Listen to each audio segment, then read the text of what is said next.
गुरु प्यारी साध संगत जी, प्यार भरी राधा स्वामी जी, साध संगत जी, आज की वीडियो को पूरा ज़रूर देखिए। अगर वीडियो अच्छी लगती है तो वीडियो को ज़रूर लाइक और चैनल को सब्सक्राइब करना मत भूलिएगा। साध संगत जी, ये जो साखी है सच्ची घटना पर आधारित है। साध संगत जी, जैसा कि आपको पता है, बाबा जी अपने सत्संगियों से यही कहते हैं, बेटा आपकी मर्जी है, जो भी त्यौहार आपने मनाना है मनाइए, मेरे से आपको कोई मनाही नहीं है। मैं तो यही चाहता हूँ कि आप इन त्योहारों के साथ तो भजन सिमरन पर भी जोर दीजिए, क्योंकि भजन सिमरन जो है हमारी आत्मा की शुद्धि के लिए हमें इस 84 के जेल खाने से बाहर निकालने में मदद करता है। तो गुरु प्यारी साध संगत जी, बाबा जी हमेशा यही कहते हैं कि भजन सिमरन की ताकत जो है वो हमें अपने मालिक से जोड़ने की मदद करती है। तो साध संगत जी, जैसा कि आपको पता है, आज बैसाखी का त्यौहार है और बैसाखी का त्यौहार जो है पूरे पंजाब में बड़ी धूमधाम से मनाया जाता है, क्योंकि इस समय बैसाखी के समय किसान अपने फसलों की कटाई करते हैं। तो साध संगत जी, ये जो साखी है उस सत्संगी पर है जिसका बेटा जो एक किसान था, और किसान सत्संगी का बेटा जो था वह डेरे के पास में रहता था, और जिसके कारण वह रोज़ ही डेरे में सेवा के लिए अपने पिता के साथ आता था शाम के वक्त। तो एक बार वह कहता है, पिताजी मैं आज, बाबा जी मेरे आज हमारी फसल की कटाई है, तो मैं फसल की कटाई की जो है थोड़ा सा अनाज डेरे में देना चाहता हूँ। तो वो कहता है, बेटा थोड़ा क्यों, हम पूरी एक बोरी जो है डेरे में देंगे। वो कहता है, नहीं नहीं, मैं थोड़ा सा अनाज जो है बाबा जी के हाथों में देना चाहता हूँ बेटा। उसका कहता है, तो वो सत्संगी कहता है कि बेटा बाबा जी तो कहते हैं कि आपकी मर्जी है, जितना भी दान करना है आप इस हाथ में दान करें और दूसरे हाथ को पता ना लगे। तो बाबा जी हमेशा ही यही कहते हैं, बेटा जितनी तुम्हारी जेब है उतना ही दान दो। तो वो कहता है, मैं अब बाबा जी को अपनी जो है पहली फसल इस साल की वो दिखाना चाहता हूँ। तो उसका पिता हंसने लग पड़ा और कहते हैं कि अगर बाबा जी तुम्हें नहीं मिले तो कई बार बाबा जी तुम्हें पता है डेरे में नहीं होते। तो वो कहता है कि मुझे पता है कि बाबा जी इस समय डेरे में हैं। तो वो कहता है इसका बेटा, तो वो सत्संगी पिता कहता है कि बेटा अगर तुम्हें तो पता है कि सेवादार जो होते हैं कई बार बाबा जी बिजी होते हैं, वो नहीं मिल पाते। तो वो कहता है कि बाबा मैं कोशिश करूँगा, अगर बाबा जी मिल गए तो ठीक है, नहीं तो ये जो मैं थोड़ा सा अनाज लेकर जा रहा हूँ वह जो है मैं उसी से जो है डेरे की सेवा में डाल दूँगा और समझ लूँगा कि मैंने बाबा जी को दे दिया। इस बात से उसका बेटा जो था खुश हो जाता है और वो सत्संगी भी खुश हो जाता है, और दोनों पिता पहले अपने फसल की कटाई करते हैं और फिर कटाई के बाद वह थोड़ा सा एक बोरी जो है डेरे में दान के लिए ले जाता है, और जो सेवा में उसने देनी थी। तो उसका बेटा अपने एक माँ से कहता है कि आप मुझे छोटा सा परना दीजिए। तो उसकी माँ कहती है, बेटा परना क्या करना है? वो कहती है कि परने में मैंने थोड़ा सा अनाज डालना है। तो वो कहता है उसकी माँ कि इतना अनाज का तू क्या करेगा? तो वो कहता है कि मैं अपनी पहली फसल जो है बाबा जी को दिखाना चाहता हूँ। उसकी माँ हंसने लग पड़ती है और कहती है कि बेटा ये बातें क्यों कर रहा है? तो वो कहता है, क्यों, हम अपनी फसल बाबा जी को नहीं दे सकते? तो वो कहती है कि तुम्हारे पिताजी सेवा में देने के लिए बोरी लेकर जा तो रहे हैं। तो वो कहता है, नहीं नहीं, मैं बाबा जी के हाथ में फसल को दिखाना चाहता हूँ। तो वह हंसने लग पड़ती है और उसका बेटा भी जो है वो माँ से परना लेकर जो है वो उसमें अनाज डालकर जो है डेरे की तरफ चला जाता है। दोनों बेटा जो है सेवा करते हैं, और उसका पिता जो है जो सेवा के लिए बोरी लाया था वह रख देता है, और वो लड़का परना अपने पास संभाल कर ले जाता है और एक सेवादार के पास जाता है और कहता है कि मुझे बाबा जी से मिलना है। सेवादार हंसने लग पड़े और कहते हैं, बेटा तूने बाबा जी से मिलकर क्या कहना है? तो वो कहता है कि मैं बाबा जी से मिलकर ये बताऊंगा कि आज जो है मैं आपके लिए ये थोड़ा सा जो है अनाज लाया हूँ। तो वो कहता है कि ठीक है बेटा, तू ले आना, मिल जाना, लेकिन बाबा जी से मैं तुम्हें नहीं मिला सकता, इसके लिए तुम्हें किसी और सेवादार, बड़े सेवादार से कहना पड़ेगा। तो वो कहता है कि आप मुझे बतला दीजिए, मैं खुद ही उनसे मिल लूँगा। तो वह हंसने लग पड़ते हैं और वह कहता है कि बेटा इसका पता भी तो तुझे खुद ही करना पड़ेगा। तो वह चला जाता है, सभी सेवादारों से पूछता है पर कोई भी हामी नहीं पड़ता। तभी वह एक सेवादार के पास जाता है जो काफ़ी बुज़ुर्ग था। वह कहता है कि मैंने बाबा जी से मिलना है। तो सेवादार कहते हैं ठीक है बेटा, बाबा जी से मिल लेना। तो वो कहता है कि आप मुझे पक्का बाबा जी से मिला देंगे? तो वो कहते हैं कि मैं आप तुम्हें बाबा जी से नहीं मिला सकता, लेकिन हाँ मैं तुम्हें सेक्रेटरी साहब के पास लेकर जाता हूँ, क्या पता वह तुम्हें बाबा जी से मिला दे। तो वह कहता है ठीक है, आप मुझे सेक्रेटरी साहब के पास ले चलिए। इतना कहते ही वह उसे सेक्रेटरी साहब के पास ले चलते हैं। और सेक्रेटरी साहब जो थे जब वो सेवादार कहता है कि ये बाबा जी से मिलने की लड़का ज़िद कर रहा है, तब सेक्रेटरी साहब कहते हैं हाँ बेटा, तुम बाबा जी से मिलने के लिए ज़िद कर रहे थे? तो वो कहता है हाँ, मैंने बाबा जी से को कुछ देना है।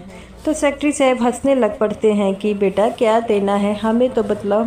तो वो कहता है नहीं नहीं, मैं सिर्फ ये बाबा जी को ही दूंगा। तो सेक्रेटरी साहब कहते हैं ठीक है बेटा, तुम बाबा जी से कह देना। तो पहले मुझे ये देखना, बाबा जी से पूछना पड़ेगा कि वो फ्री हैं और क्या वह तुमसे मिलना चाहते हैं। तो वो कहता है कि हाँ, आप बाबा जी से पूछ लीजिए, अगर वो फ्री होंगे तो मैं उनसे जो है मिलूँगा। तो वो हंसने लग पड़ते हैं और कहते हैं कि बेटा बाबा जी से तुम्हें मिलना है। वो कहता है हाँ, मैं भूल गया कि मैं बाबा जी से मिलने आया हूँ। और इतना कहते ही वह कहता है कि हाँ, मैं बाबा जी मुझसे मिलेंगे क्या? तो सेक्रेटरी साहब बाबा जी से कहते हैं कि आपसे एक छोटा सा लड़का मिलने आया है। बाबा जी कहते हैं छोटा सा लड़का, क्या कहता है वो? सेक्रेटरी साहब कहते हैं कि वो आपसे को कुछ देना चाहता है। बाबा जी हंसने लग पड़ते हैं और कहते हैं कि जाओ उस लड़के को लेकर आओ। तो वो सेक्रेटरी साहब उस लड़के के पास आते हैं और कहते हैं कि बाबा जी कहते हैं कि उस लड़के को ले आओ। वो लड़का बड़े ही प्यार से और बड़े ही कॉन्फिडेंस से बाबा जी के पास जाता है और बाबा जी को जाकर कहता है कि बाबा जी मैं आपसे मिलना चाहता था। तो बाबा जी कहते हैं हाँ जी बच्चों बताओ क्या बात है। तो वो कहता है कि बाबा जी मैं आपको कुछ देना चाहता हूँ, कुछ दिखाना चाहता हूँ। बाबा जी कहते हैं बेटा क्या दिखाना चाहते हैं? वो कहता है पहले बाबा जी अपने दोनों हाथ आगे कीजिए। बाबा जी अपने दोनों हाथ आगे करता है तो वह एक परना निकालता है। बाबा जी कहते हैं इसमें बेटा क्या है? तो वो कहता है कि बाबा जी ये हमारी पहली फसल है जो मैं आपको दिखाना चाहता था। बाबा जी कहते हैं बेटा ये जो फसल है ये जो तुम सेवा में देनी थी। तो वो कहता है बाबा जी मैं इसलिए आपको पहली फसल देना चाहता हूँ कि इस फसल के ज़रिए जो है जितने भी हमारे जो फसल जो है वो जाए मार्केट में जाए या हम खाएं, इससे आप दृष्टि डालिए जिससे हमारे कर्म काटे जाएं। और ये जो है कुछ मैं सेवा में डाल दूंगा जिसमें सारी संगत जब ये खाएगी तो उनके भी कर्म काटे जाएं। बाबा जी हंसने लग पड़ते हैं और कहते हैं बेटा लंगर में तो दृष्टि पड़ती है, पर वो कहता है जो बाकी संगत होती है जो डेरे नहीं आ पाती और जिनका अनाज हमारे तक पहुंचता है, मैं चाहता हूं कि आप ही उस अनाज पर ये दृष्टि डालें। तो बाबा जी कहते हैं बेटा मैं कोई भगवान नहीं हूं। तो वो कहता है बाबा जी आप सब कुछ हैं, आप जब करते हैं अपनी संगत के कई तरह के कष्टों को काट लेते हैं। मैंने ये बात सुनी है। बाबा जी हंसने लग पड़ते हैं और कहते हैं बेटा ठीक है। बाबा जी अपने हाथ में वो अनाज लेते हैं और उस पर दृष्टि डालते हैं। वह लड़का उसी अनाज को दोबारा जो है वो अपने उस झोले अपने परने में बांध लेता है। तो बाबा जी कहते हैं बेटा तुम किसके साथ आए हो? वो कहता है मैं अपने पिताजी के पास आया हूँ। तब बाबा जी कहते हैं बेटा क्या बैसाखी का जो त्यौहार है इसके महत्व के बारे में तुम्हें पता है? तो वो कहता है कि बाबा जी इस दिन फसलों की कटाई होती है। तो बाबा जी कहते हैं जो किसान होता है उसे भगवान माना जाता है, क्योंकि किसानों की जो कटाई करते हैं उसी से जो अनाज होता है पूरी दुनिया की जो खाना बनता है वो उनसे बनता है। अगर वह अनाज ना उगाए तो हम लोग जो है खाना ना खा पाएंगे और रोटी जो ना खा पाएंगे। तो वो कहता है कि बाबा जी हमें ये बात पता है। बाबा जी कहते हैं बेटा इन चीज़ों से कुछ नहीं होता। जो मालिक को याद करेगा, जो भजन सिमरन करेगा, वही तो उस सच्चे मालिक के पास जाएगा।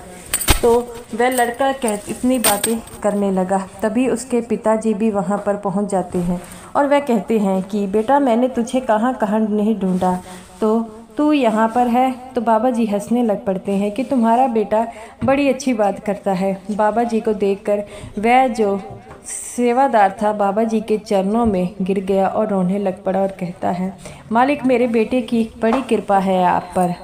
आप जो हैं मेरे बेटे को बड़ी ही श्रद्धा लगाई है, ये सबके बारे में सोचता है। तो ये एक परना जो है अनाज लेकर आया। तो बाबा जी कहते हैं तुम्हें पता है ये किस लिए अनाज लेकर आया? तो वो कहता है नहीं नहीं बाबा जी इसने मुझे कुछ नहीं बताया। तब बाबा जी कहते हैं ये इसलिए लेकर आया है ताकि ये जो है इस अनाज पर मेरी दृष्टि डालकर जो अनाज पूरी मंडी में जाएगा या तुम्हारे घरों के आसपास जहाँ पर जाएगा उन पर ये कहता है कि आपकी दृष्टि से कई तरह के कर्म काटे जाते हैं, हमारे घरों में ये बताया जाता है। तो वो कहता है कि सच्चे पातशाह ये सही कह रहा है, आपकी दृष्टि पर से कई जो है हमारे कर्म काटे जाते हैं। तो बाबा जी कहते हैं बेटा मैं कोई भगवान नहीं हूँ, तुम्हारी तरह आम इंसान हूँ। तब वह सेवादार कहता है नहीं नहीं बाबा जी आपकी बड़ी कृपा है। बाबा जी कहते हैं बेटा मेरी कृपा की इन चक्रों में नहीं फंसना, आपने तो सिर्फ भजन सिमरन करोगे। अगर भजन सिमरन नहीं करोगे तो इस 84 के जेल खाने से कैसे बाहर निकलोगे? मैं तो संगत को सिर्फ यही कहता हूँ कि आप जो है सिर्फ और सिर्फ जो है भजन सिमरन कीजिए, तभी तो इस 84 के जेल खाने से बाहर निकल पाएंगे। तो वो लड़का जो है बाबा जी को कहता है कि बाबा जी क्या जब मैं बड़ा होऊंगा तब आप मुझे नामदान देंगे? तो बाबा जी हंसने लग पड़ते हैं और कहते हैं कि बेटा नामदान का जो चक्कर है वो तो बाद में पता लगेगा। अगर तुम्हारे कर्मों में नामदान की बख्शीश लिखी है तो तुम चाहे 7 समंदर पार क्यों ना चले जाओ, फिर भी तुम्हें नामदान मिलकर ही रहेगा। तो वो लड़का कहता है हाँ जी बाबा जी। तभी वो लड़का कहता है कि बाबा जी आप अपनी संगत से इतना प्रेम क्यों करते हो? बाबा जी कहते हैं क्योंकि मैं अपने संगत को अपने परिवार का सदस्य मानता हूँ और संगत भी ऐसा ही करती है। जो जिसके साथ जिस श्रद्धा भाव से जुड़ा है उसे उसी प्रकार का जो है श्रद्धा भाव का फल मिलता है। तो गुरु प्यारी साध संगत जी, बाबा जी हमेशा ही अपने सत्संगियों से बहुत प्रेम करते हैं। तो संगत का भी यही फर्ज बनता है कि वह अपने बाबा जी से भी प्रेम करे। तो इसी तरह ये जो साखी है हमें ये सीख देती है कि हमें आपस में मिलजुल कर रहना चाहिए। और बाबा जी भी हमें यही कहते हैं कि हमेशा मिलजुल कर रहें और जब भी किसी को मुश्किल में देखें उसकी मदद ज़रूर कीजिए, क्योंकि जब हम किसी की मदद करते हैं तो वो सच्चा मालिक हमें सब कुछ देखता है और हमारी भी मदद ज़रूर करता है। तो गुरु प्यारी साध संगत जी, ऐसे ही बाबा जी हमेशा यही समझाते हैं कि हमेशा भजन सिमरन रहना है और कभी किसी को गलत नहीं बोलना। गलत बोलने से हमारे जो है कर्मों का बोझ बढ़ेगा और उसका हमें जो है हिसाब ज़रूर देना पड़ेगा। तो आप भी हमेशा भजन सिमरन करते रहें और सबके साथ विनम्रता के साथ ज़रूर रहिएगा। तो गुरु प्यारी साध संगत जी, ये रही मेरी आज की वीडियो। अगर वीडियो आपको ये अच्छी लगी हो तो वीडियो को ज़रूर लाइक कीजिएगा और समूह साध संगत जी को मेरी तरफ से प्यार भरी राधा स्वामी जी।